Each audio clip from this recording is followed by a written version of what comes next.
you ready for a new experience? To see life from another point of view?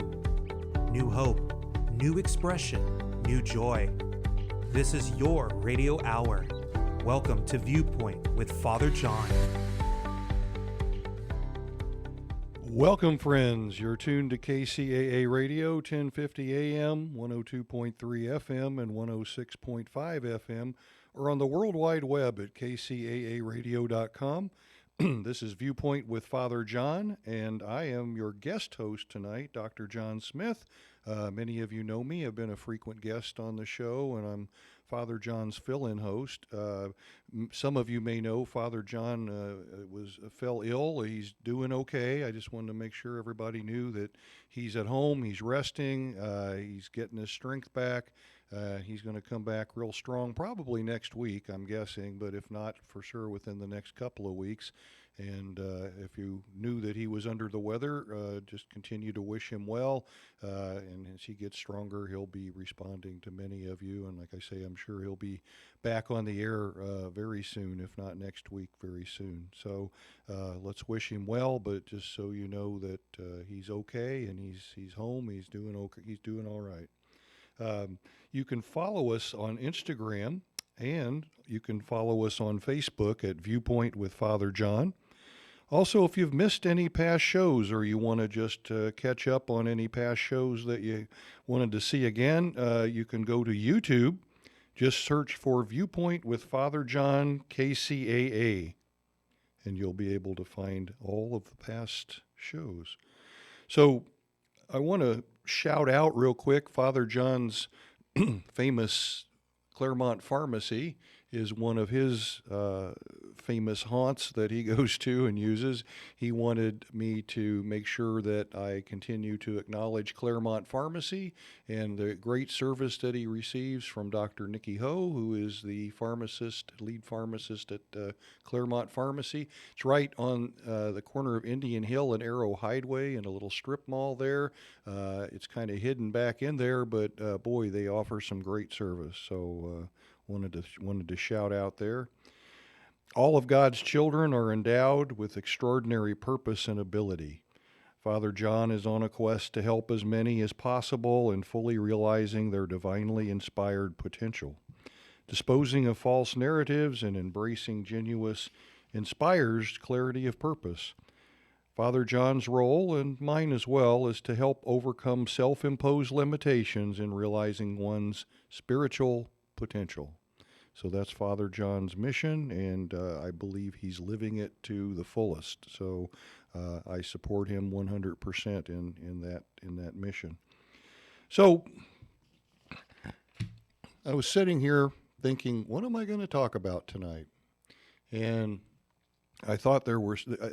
I've had some requests to talk about some things that I've brought up before in the past when I've been a guest host on the show, and Father John and I, of course, have talked about some of these topics as well in the shows we've done together. So I thought, well, okay, I'll recycle some of that because I think it's really timely. And I was sitting here thinking, I'm tired, and I don't mean just tired from the day. I'm just tired of what's going on, what's been happening with COVID and really everything else that seems to be happening in our world right now. It's just draining me. And I know that I'm a pretty strong and resilient guy, but I know I haven't been feeling myself. I just haven't really felt like myself lately. I've been, I would say I've been feeling depressed, not necessarily clinically depressed, but really down. I've been more anxious and worried than usual for no specific reason, I don't think. I've actually been accident prone. I darn near killed myself about a month ago. Literally, I tripped in the dark and fell through a glass window, cutting my arm severely and actually nicking an artery, so I bled quite a lot. I guess it was worse than I thought it was, but nonetheless, I know how I'm feeling, and I know a lot of people that I know, work with or know personally, who are experiencing some similar things, and they're not feeling right, and they're more irritable, they're tired, they're burned out. All of these things are going on, and I think, again, it has to do with we're all kind of in shell shock, which is another name for post-traumatic stress disorder. So we're all traumatized from the experience of going through what we've been going through, which is expected. And I think for most of us, without necessarily all having to get professional help, we'll all come back from it. We'll all be resilient. We'll all overcome it. But I think it's going to take a lot of time, and I'm not even sure what that's going to look like. I really don't. But it got me thinking that one of my clinical specialty areas. In case you don't know who I am, I'm Dr. John Smith. I'm a licensed clinical social worker. I'm a psychotherapist, also best-selling author of a book which is called The Authentic Man: A Guide to Happiness and Purpose. And I think it would be a great book, especially these days, for those of you that are interested in reading a book. And it's about men, but it actually is a book for men and women. And I think it would be something useful. There's some really good exercises in there and things to do, and just some really good insights. So I had to give some sort of shameless self-promotion there for a minute. But the reason I'm bringing it up also is that one of my areas of expertise clinically, or actually two areas, one is working with addiction, and the second is working with trauma, or what we would call emotional trauma. Well, why would I be working with those two things? What would be the connection? Well, what I've learned, and it's actually pretty shocking, is that about 90% or up to 90% of the people who develop a substance use disorder have a history of trauma, emotional trauma, usually beginning in childhood. That doesn't mean that's the only trauma they've experienced, but the trauma substance use link is very, very strong. And I'm thinking, well, if people are currently experiencing some level of trauma in their lives right now, they're also, as I know, they're also increased their use of alcohol and other drugs. And so I think we're going to see a huge surge. We're already starting to see it, but I think it's even going to become greater as the fog of this whole experience clears, and we're going to see an increase in addiction. And we're definitely going to see people walking around in a state of trauma. And I'll explain a little bit more about what that looks like as we go through the program tonight. But I wanted to start off with the first part of that, which would be addiction. People become addicted, in this case, to substances. Sometimes they can develop behavioral addictions like gambling or sexual addictions or even cyber addiction. When's the last time you went to see a group of people together, maybe your own dinner table, and everybody's got their face in an electrical device, and if you try to take it away from them or have them put them down, it's almost like they go into a spasm. There have actually been cases of people going into violent rages because they had their cyber device, electronic device, removed from them or taken away from them, and they literally lost it because of that. So there are a lot of different kinds of addiction, but the reason I'm bringing up addiction is that the frequency of addiction has, it's really increasing. It's on the rise, and it's sort of taken second place to COVID. But before that, there was certainly in the news there was a lot of talk, a lot of information about the opioid crisis. And you may have read about that. You may have heard about that. It may have even affected you on some level personally.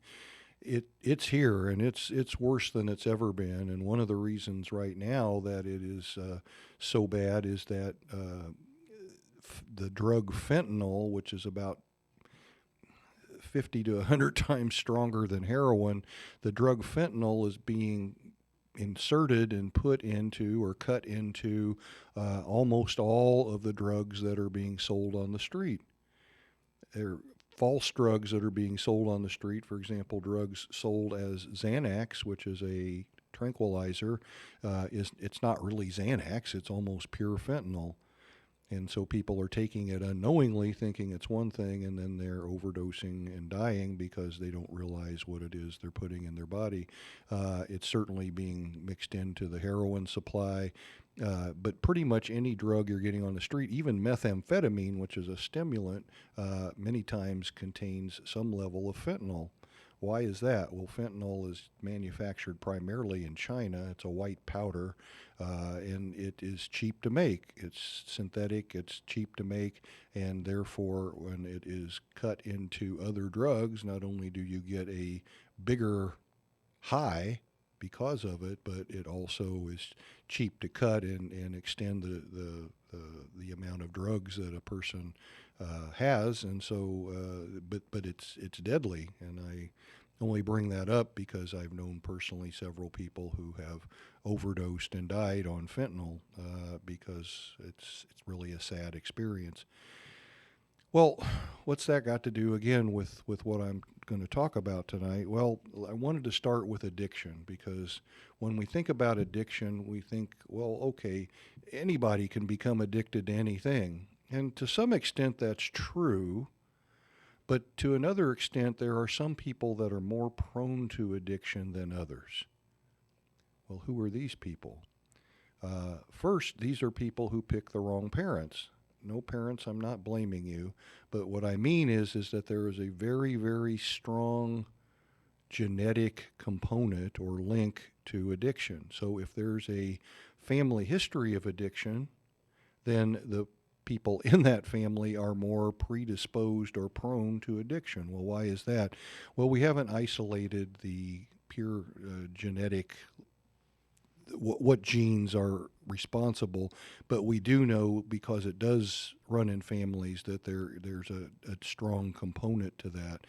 And, well, what's that got to do with anything? Well, most people, if you know that you have a family history, that doesn't guarantee that you'll become addicted. So if you start using substances, you have a brain that is wired a bit differently than the brains of people who don't become addicted.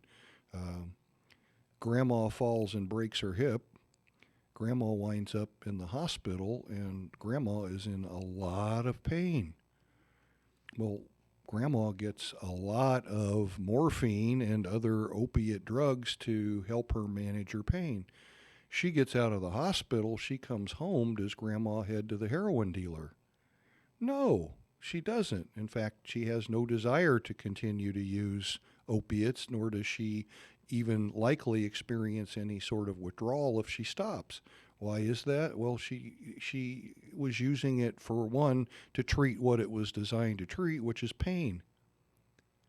Two, she didn't get high. It didn't make her high.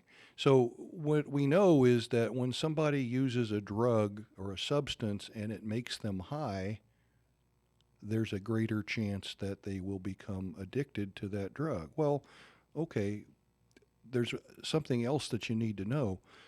High is a subjective term. So my high and your buddy's high and your neighbor's high are all different. And so people who are predisposed to addiction have a different kind of high or reaction to the substances that they take into their bodies.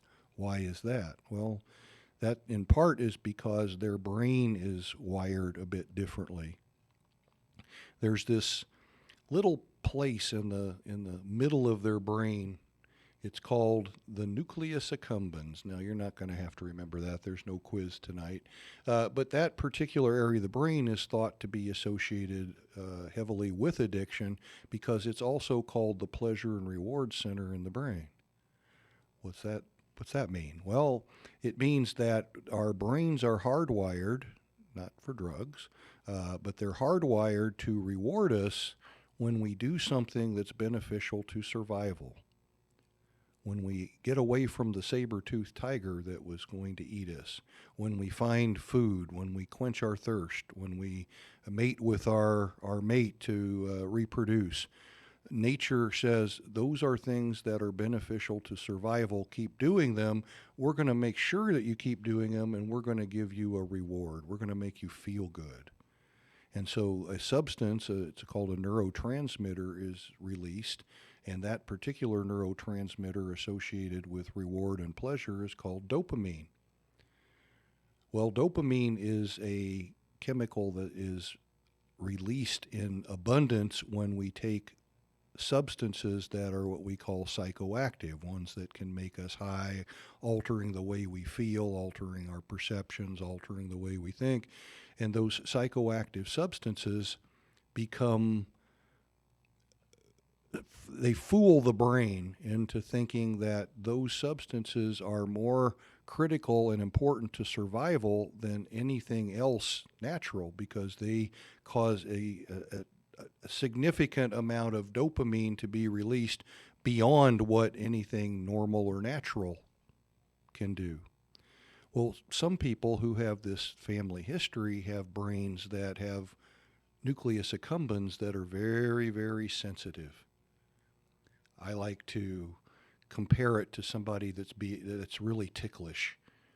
Well, you know, if you're really, really, really ticklish, when somebody comes towards you to tickle you or starts to tickle you, your reaction is really strong. You want to get away from them, and your reaction is really strong. Then there are some people who, they're ticklish. You tickle them and they're going to react, but they're not so ticklish that they're just, literally going to fall down because you're tickling them. And then there are people that are not ticklish at all. Well, if we think of addiction this way, there are some people whose nucleus accumbens are extremely ticklish. So when tickled with a drug, or in some cases a behavior, it produces a significant, greater than normal amount of dopamine. And in these cases, for people prone to addiction, there's an extra boost of dopamine that gets transmitted. And so what we actually get addicted to is our own neurotransmitter dopamine for the most part. The drug causes the release of dopamine, which then causes the high and the feeling. Well, okay, what's that? Tell me more. So this nucleus accumbens that is extra sensitive is what separates you, who has the family history, from your buddy next door who doesn't. Well, you both start drinking and using drugs at about the same time.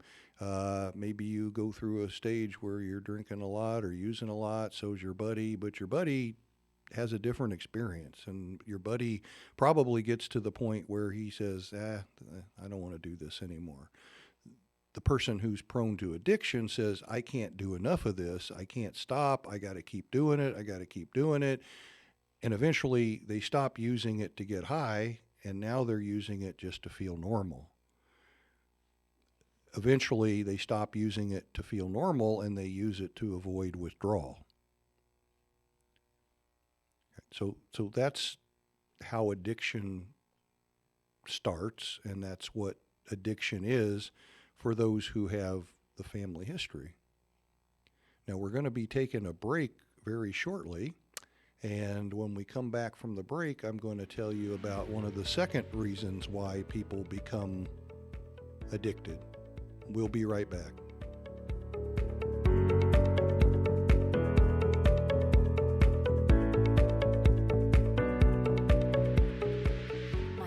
Breast cancer survivor. The United Breast Cancer Foundation saved her life. Their free breast cancer exam caught the cancer early, and it saved her life. But now the foundation needs your help so they can continue offering free or low-cost breast screening exams, saving more women's lives. Help them by donating your car, whether it's running or not. They'll provide fast, free 24-hour pickup, and you receive a charitable tax deduction, plus the great feeling you'll get knowing your donated car is going to help save more lives. Just call 800-616-4199 to set the wheels in motion.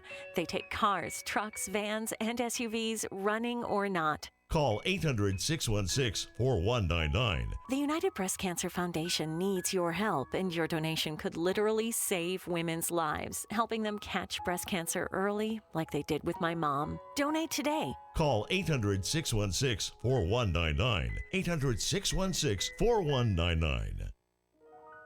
The loss of a loved one is one of the most challenging experiences in a person's life.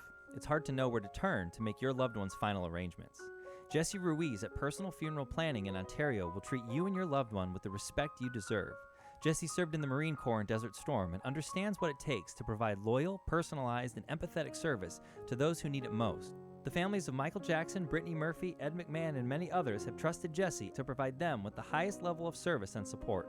To work with Jesse, call 909-762-4027, 909-762-4027, or visit their website, www.4pfp.org. www.4pfp as in personal funeral planning.org. Jesse Ruiz and Personal Funeral Planning, veteran owned and operated, helping you plan a personal, lasting tribute for your loved one. www.4pfp.org.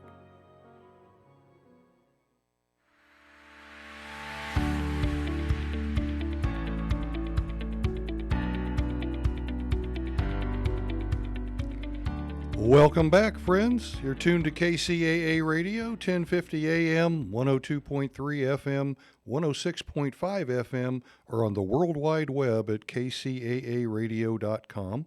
This is Viewpoint with Father John, and I'm your guest host tonight, Father John Reed. If you joined us after the intro to the show tonight, just wanted to shout out to Father John. He's at home recuperating. He fell ill, but he's doing fine.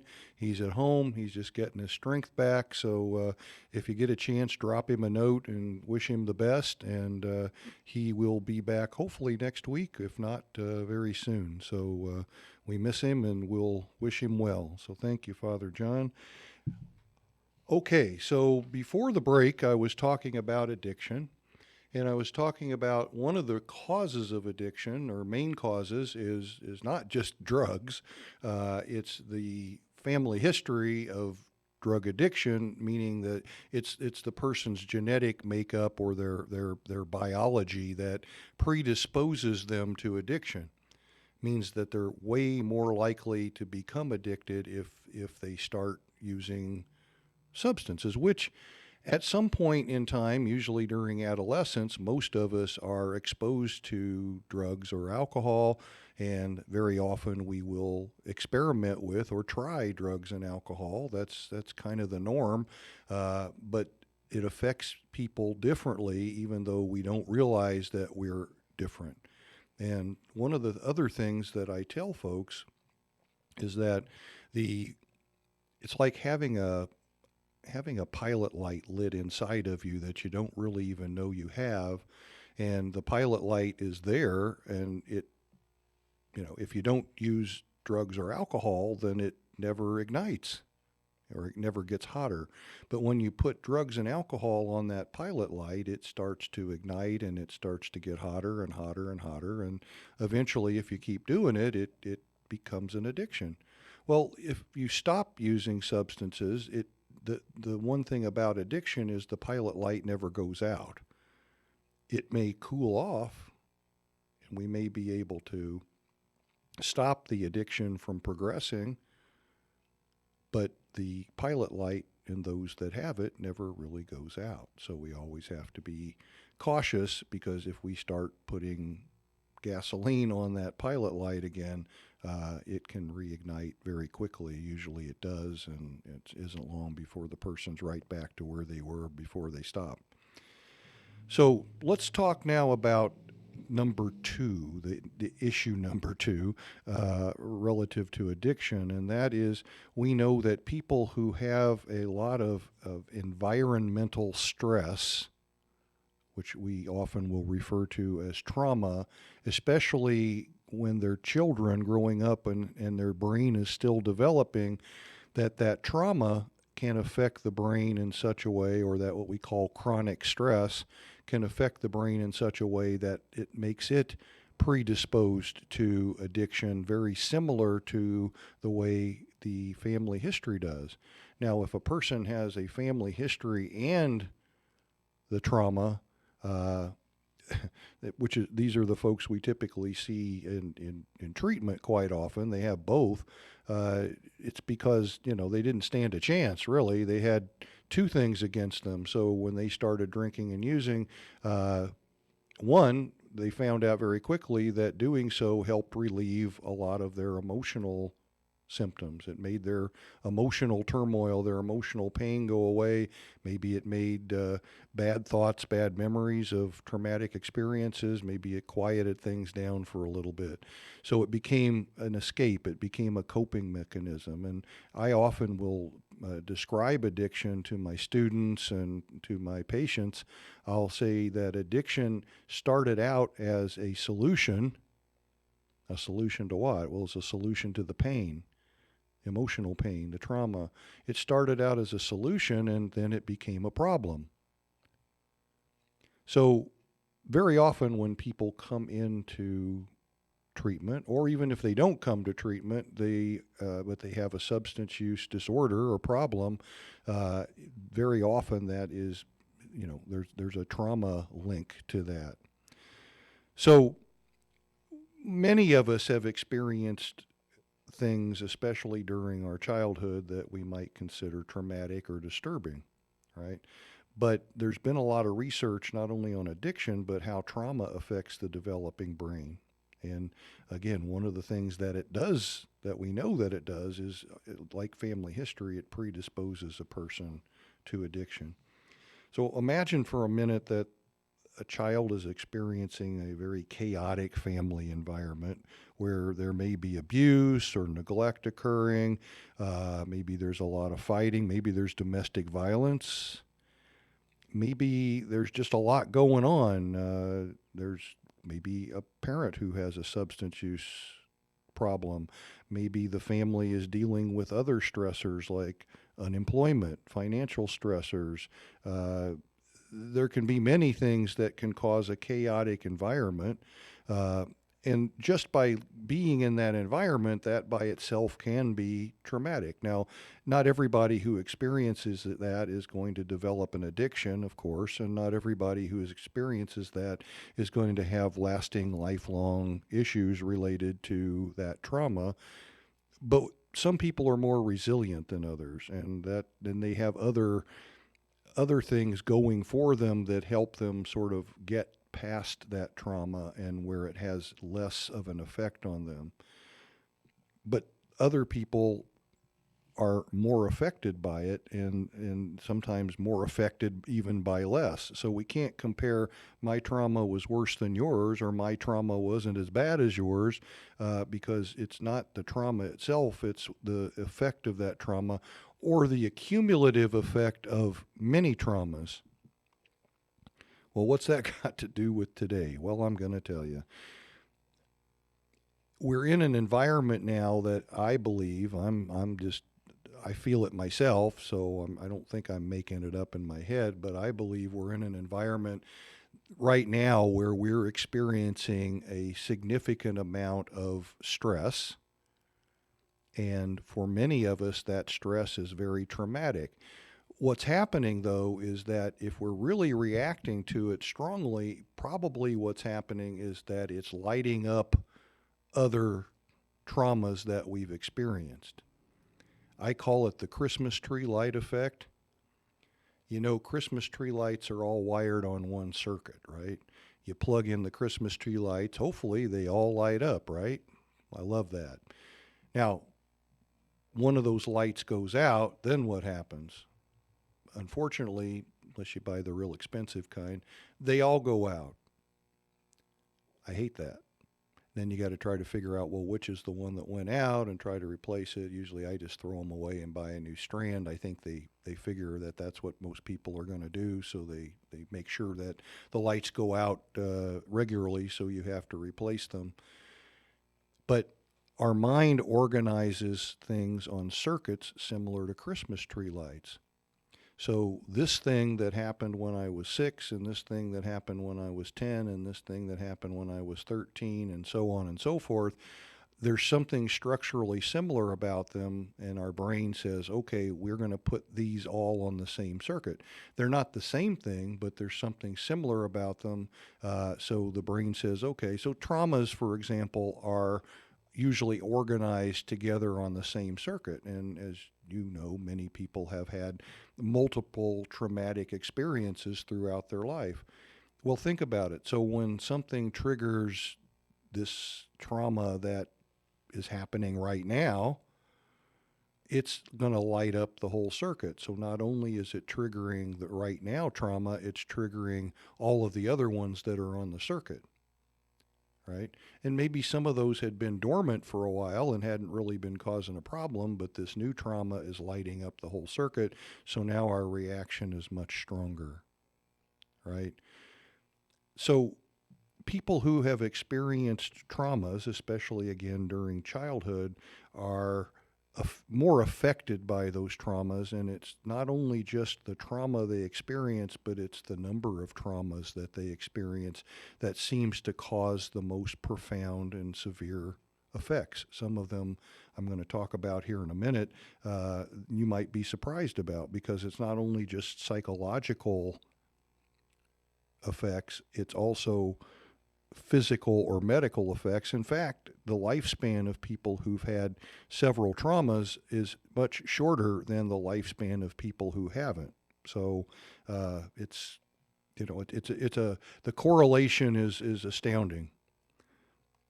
So this child who's experiencing these chaotic experiences, these traumatic experiences, they got to find ways to cope with this. Right? They may stuff their feelings. They may learn to do what we call disassociate. That's where they sort of shut down and separate themselves from themselves psychologically and from their world emotionally. So it's like they go inward, or they go to their happy place. They kind of check out, and they're not aware. It's like a circuit breaker in the brain that keeps them from experiencing the overwhelming effect of whatever trauma is going on, right? So there was a movie that I saw. It's been several years ago. Some of you may have seen it. If you haven't, I urge you to see it, although it is pretty graphic. It's a movie called Precious. And without going into too many graphic details, this girl, Precious, was being horribly abused physically and sexually by her mother and by her mother's boyfriend, and it was pretty awful for her. And in one scene in particular in the movie, she was being abused sexually. It shows her as this was happening. It shows her disassociating and going to, I'll call it, her happy place in her mind, and it shows the sequence where she was at. She was at an elegant ball. She was dressed in a fancy gown. She was having this elegant experience. So her body was there, but her mind wasn't. And I chose this example because, as awful as it was, it's not an uncommon scenario. This happens quite a lot. Sometimes it continues on into adulthood, the dissociation. Like most of us, though, we develop these coping skills as children, but as we get a little bit older, usually in our teenage years, sometimes earlier than that, but in our teenage years, we get exposed to alcohol and drugs. So when we use alcohol and drugs, then all of a sudden we realize that for a moment, those disturbing memories and emotions may be relieved. They may go away, or they may at least quiet down. And the person thinks, well, where's this stuff been all my life? So now I know what I'm going to do. So after the substance wears off, and then the emotions and the memories return, then of course, what do I do again? I use the substance and I quiet it back down. And again, I say what started out then as a way to cope, and it started out as a solution, ultimately becomes a problem. Right now we've got two problems. We got the substance use, or the addiction, and we got the trauma. And unfortunately, a lot of our treatment programs for substance use, they might help identify trauma, but they're not necessarily always good at helping to work with that trauma. And then a lot of our mental health professionals who work with trauma don't necessarily understand addiction. So we need to do better at that, folks. We need to really do better at linking trauma and substance use disorder treatment together, and providing really adequate treatment for both, so that we can help people get back on track who are suffering usually from both types of situations. So there was this study that was done. If you're interested in it, you can Google it. It was called the Adverse Childhood Experiences Study. All right, it's called ACEs. It was a study done by the Kaiser Foundation, and it looked at the significance of those people who have suffered traumas during childhood. That would be before age of 18. And it looked at the effect that these experiences, both separately and cumulatively, had on the person, and what were the outcomes of people who had traumas during childhood. How did it affect the person? Okay, what they found was not only eye-opening, but it was shocking. It was shocking. So the study, again, looked at not only physical traumas like physical or sexual abuse, but they also looked at things like neglect, emotional or physical kinds of neglect, abandonment, such as a parent who leaves or is not around emotionally or even physically. It included family or household issues, such as somebody with a substance use problem, domestic violence, someone in the home with a mental illness, someone who was in the home that was incarcerated. They also included parental separation and divorce. Okay, so they were looking at not only things that most of us would say are traumatic, like violence or abuse, but they were also looking at the effects of chaos, is what I'm calling it. All of this chaotic, stressful environment and all of this stuff going on. I mean, as children need consistency and predictability. Sometimes we've seen that even a predictably bad parent is, because they're predictable, is going to have a better outcome for a child than a parent who is unpredictable and inconsistent, because the kid has trouble then adapting and coping to that situation. It puts them in a state of chronic stress. And in that state of chronic stress, especially on that developing brain, it's going to do things to that brain that ultimately, at least for our conversation today, predispose them to addiction. But as you'll see in a minute, it also predisposes them to many other things that are not so great. So let's look at some of the things that they found in this study. It again was very shocking and eye-opening, and these are some of the things that they found. Okay, so one of the things that they found was that over 60% of the people, actually it was 67% of the population, have at least one adverse childhood experience. That might be that might be a divorce. It could be, it could be a lot of things that they've experienced.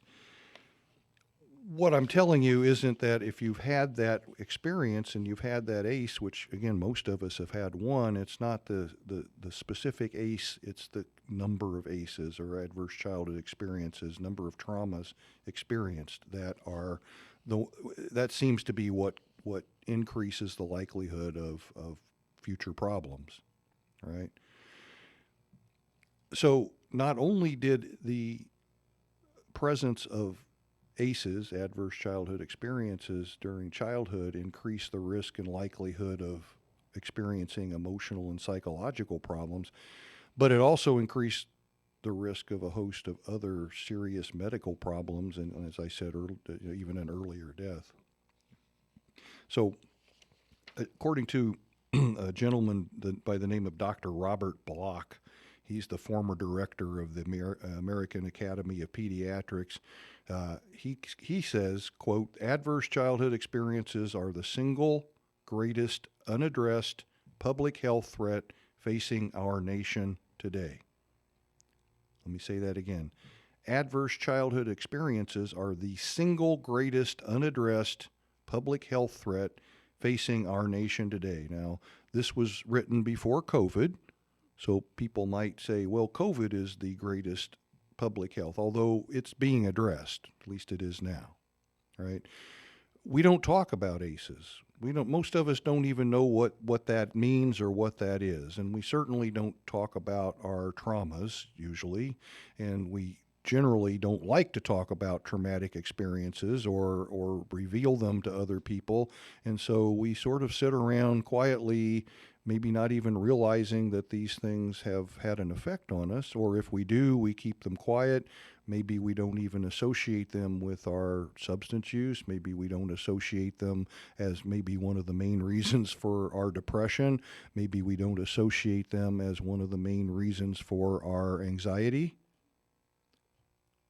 But I'll guarantee you as a practitioner, as a professional, that when I go to work with somebody who has any of those conditions, I'm always aware of and looking for, okay, so what happened to you?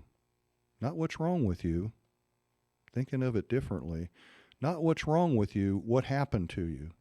Because something happened, maybe several things happened that had an effect on you. It had an effect on the way you think, the way you feel, and the way you behave.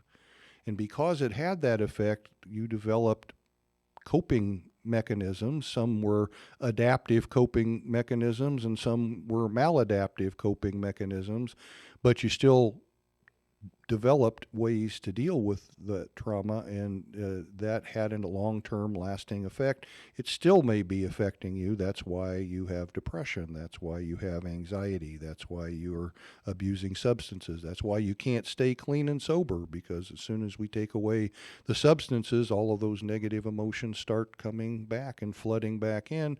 What's the first thing you think to do? Well, I'm going to go use because that's the only thing I know that works.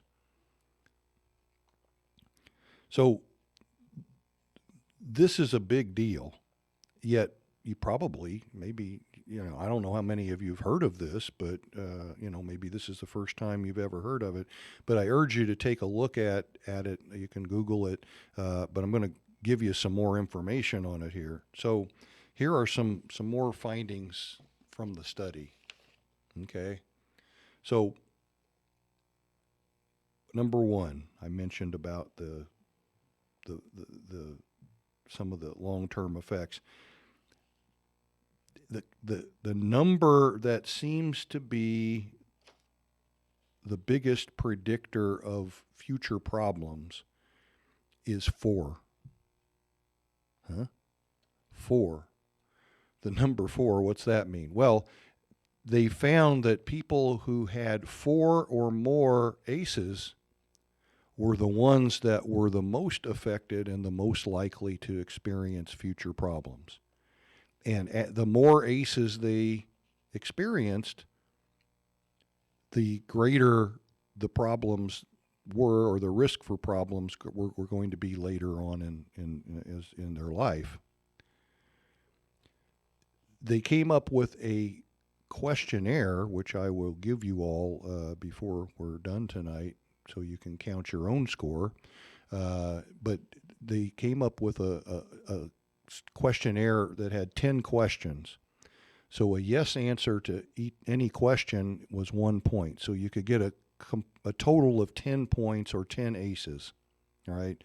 So again, what they found was that a yes to 4 or more was sort of the point where we really started to see problems was at the number 4. So here are some findings. So people who had 4 or more ACEs had 3 times the levels of lung disease and adult smoking. So they probably started smoking at a young age. They may have started smoking to cope with anxiety or other problems. Maybe they were just hanging around people that were smokers, and maybe it was happening in the home. Who knows? But they were more likely to be smokers, and they had 3 times the levels of lung disease. So they were smokers probably for a long time, and they had they were probably heavy smokers. They had 11 times the level of intravenous or IV drug use. People with 4 or more ACEs were 11 times more likely to have IV drug use than people with fewer than 4. They had 14 times the number of suicide attempts. Now, people who are depressed often are suicidal. Most people who commit suicide are depressed. Not all depressed people are suicidal, but 14 times the number of suicide attempts, 14 times more likely if they had 4 or more ACEs. Tell me that ACEs have nothing to do with mental health. Substance use included under mental health. They're 4 times more likely to have begun having sexual intercourse by age 15. So typically, the more ACEs, the earlier one starts sexual behavior, and maybe that's from being sexually abused and being sexualized at an early age. That often happens. They're more likely to have started smoking and using other substances, alcohol and other drugs, at an earlier age. I think in my 40 years or so of practice in the field, probably one of the youngest kids that I ever heard, or at least started at the youngest age on a regular basis, was somebody at about 8 or 9 years old. And of course, you can probably say, well, I know somebody that, their dad gave them a beer when they were 3. And yes, there are plenty of incidents where children were given drugs or alcohol in their infancy just to maybe help them to sleep or whatever. But as far as they're using substances on a regular basis, again, the earliest age that I can recall was about 8 or 9. But I'm sure some of you probably have stories or know people that have started even before that. So they're 4.5 times higher or a greater chance of developing severe depression, which correlates to that number of suicide attempts. Okay. So they're 2 times the level of liver disease. If you're not familiar with the link on substance use and the liver is the organ in the body that does all the heavy lifting when it comes to detoxifying the body of toxic substances, alcohol and drugs being considered toxic substances. So the liver does most of the work, and over time, if the liver is doing the heavy work and is overloaded, then the liver starts to become damaged. All right, up to the point where the parts of the liver die off. That's called cirrhosis of the liver, and once those parts of the liver die off, they can't regenerate and grow back. And ultimately, if a person develops too much cirrhosis in the liver, they die because you can't live without a liver. So they are more likely, because of the exposure to the amount, the frequency, and the length of time they've been using toxic substances, they have a higher chance of developing liver disease and probably dying from that. Because we know that people, interestingly, here's one that people who have 6 or more ACEs, 6 out of 10 or more, between 6 and 10, are more likely to die 20 years sooner than someone who has none. So the lifespan of someone with 6 or more ACEs is about 20 years shorter than for those who have none. Well, so this isn't just something that affects us emotionally or psychologically. It's also something that changes our lifestyle, our habits, our behaviors, and can affect us not only from a psychological standpoint, but also affects us from a physical, medical standpoint as well.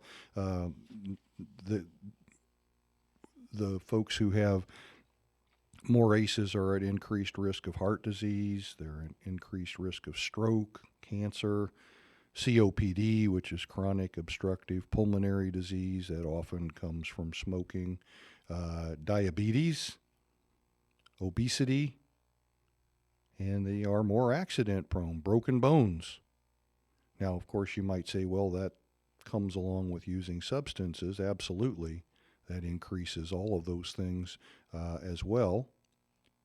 But just think about it. The folks who have experienced these things in their childhood before age of 18, the more of them that they've experienced, then the higher risk they have of developing all of these things that I have mentioned. Okay. And ironically, it didn't seem to matter which of the ACEs were experienced. It was the total number. And like as I said, 4 or more seemed to be the tipping point for most of the negative effects, right? Interestingly, here they found that about an eighth of the population, think about this for a minute, you math majors out there, think about it for a second, an eighth of the population suffered from 4 or more ACEs. That's 1 out of every 8 people.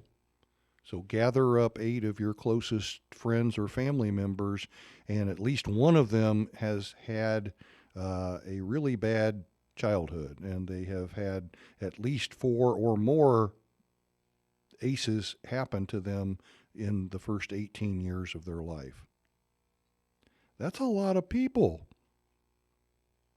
That's 1 out of every 8 people. It's astounding.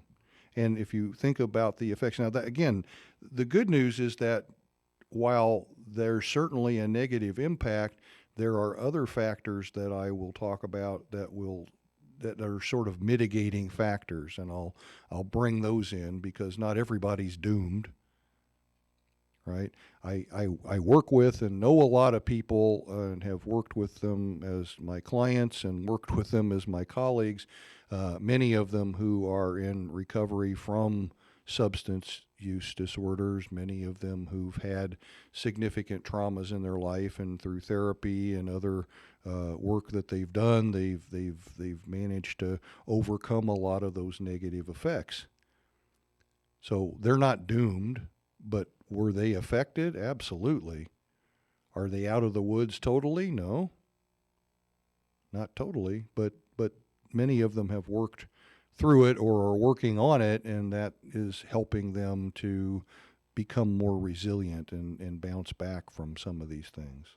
But then we know a lot of people who go through life because they're ashamed or they're guilty or they're just lost, that they don't ever seek help or they don't ever talk about it with anyone, or it's too painful or they're too ashamed or guilty to talk about it, so it goes unnoticed. It becomes something that the person walks around with that affects them, that they never get over because they never do anything specifically to get over it.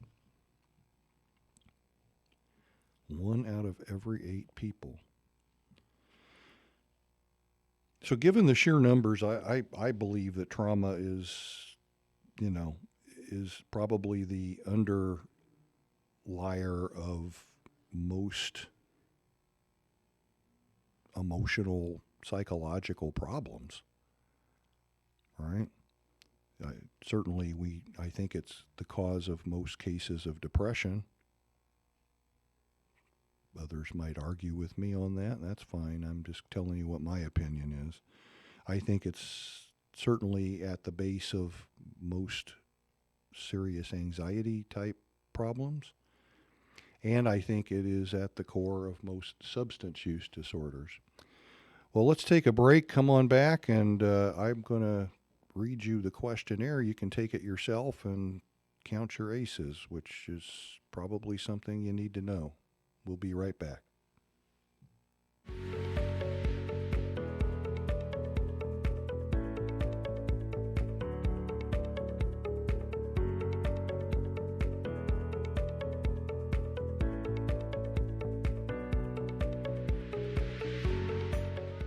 The loss of a loved one is one of the most challenging experiences in a person's life. It's hard to know where to turn to make your loved one's final arrangements. Jesse Ruiz at Personal Funeral Planning in Ontario will treat you and your loved one with the respect you deserve. Jesse served in the Marine Corps in Desert Storm and understands what it takes to provide loyal, personalized, and empathetic service to those who need it most. The families of Michael Jackson, Brittany Murphy, Ed McMahon, and many others have trusted Jesse to provide them with the highest level of service and support. To work with Jesse, call 909-762-4027, 909-762-4027, or visit their website, www.4pfp.org, www.4pfp as in personal funeral planning.org. Jesse Ruiz and Personal Funeral Planning, veteran-owned and operated, helping you plan a personal, lasting tribute for your loved one.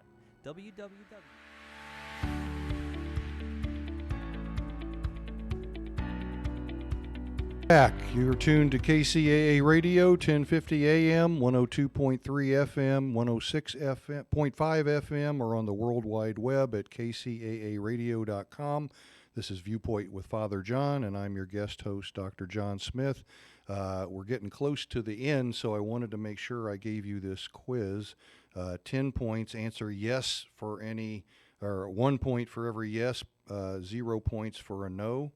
And I'm going to give you kind of an advisory here. If you got small kids around, some of these questions might be a little sensitive, so you want to make sure you have a little bit of privacy. But before you were 18, did a parent or other adult in the household often or very often swear at you, insult you, or put you down, or humiliate you, or act in a way that made you afraid you might be physically hurt? Yes or no? Number two, did a parent or other adult in the household often or very often push, grab, slap, or throw something at you, or ever hit you so hard that you had marks or were injured? Yes or no? Number three, did an adult or person at least 5 years older than you ever touch or fondle you, or have you touched their body in a sexual way, or attempt to have intercourse with you? We're already finishing up the show. Unfortunately, I'm not going to have time to finish the questionnaire. I'm sorry to have started it and have to finish it real fast. Go to the web and look up the Adverse Childhood Experiences Study. You'll see the questionnaire in there and can take it online. Thank you for letting me be the guest host tonight. I hope this program has been educational and interesting. Father John will probably be back next week.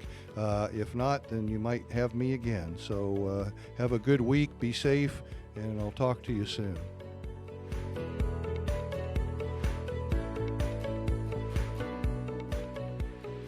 KCAA Loma Linda, 1050 AM, 106.5 FM, and now 102.3 FM.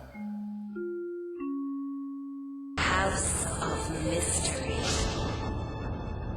With your hosts, Eric Shapiro, David North Martino,